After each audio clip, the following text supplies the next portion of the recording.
2,35,20,000 ಉದ್ಯೋಗಗಳು ಸೃಜನೆಯಾಗಿವೆ.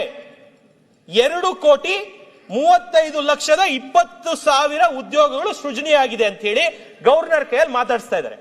6 ಕೋಟಿ ಜನಸಂಖ್ಯೆ ಇರುವಂತ ಈ ರಾಜ್ಯದಲ್ಲಿ ಯಾವಾಗ ಈ ಸರ್ಕಾರ 2,35,00,000 ಜನಕ್ಕೆ ಉದ್ಯೋಗವನ್ನ ಕೊಟ್ಟರು ಅಂತ ಕೊಡ್ಬೇಕು ಸಭಾಧ್ಯಕ್ಷರೇ.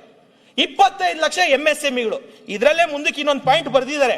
ಇದು ಒಂದು ದೊಡ್ಡ ಹಗರಣ ಇರಬಹುದು ಅಂತ ಹೇಳಿ ನಾನು ಈ ಮೂಲಕ ಸರ್ಕಾರದ ಮೇಲೆ ಆಪಾದನೆಯನ್ನ ಮಾಡ್ತೀನಿ ಸಭಾಧ್ಯಕ್ಷ. 25 ಲಕ್ಷ MSMEಗಳು ಸ್ಥಾಪನೆ ಆದ್ರೆ ಒಂದು MSMEಗೆ 100 ಅಂತ ಹೇಳಿ 2,35,00,000 ಉದ್ಯೋಗಗಳು ಅಂತ ಬರೆದ್ರೆ ಇಂಥದನ್ನ ಗವರ್ನರ್ ಕೈಯಲ್ಲಿ ಓದಿಸಿದ್ರೆ ಯಾರು ಇದಕ್ಕೆ ರೆಸ್ಪಾನ್ಸಿಬಿಲಿಟಿ ಸಭಾಧ್ಯಕ್ಷರೇ?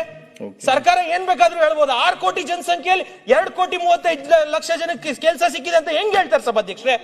ಒಂದು ಗವರ್ನರ್ ಪುಸ್ತಕದಲ್ಲಿ 2,35,00,000 ಇದು ಫಾಲ್ಸ್ ಕ್ಲೇಮ್ ಇದೆ.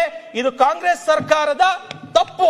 ಈ ಎಂಟೈರ್ ರಾಜ್ಯದ ಜನತೆಗೆ ತಪ್ಪು ಮಾಹಿತಿಯನ್ನ ಈ ರೀತಿ ಗವರ್ನರ್ ಮುಖಾಂತರ ಕೊಡೋದನ್ನ ತೀವ್ರವಾಗಿ ಖಂಡಿಸ್ತೀನಿ ಸಭಾಧ್ಯಕ್ಷೆ.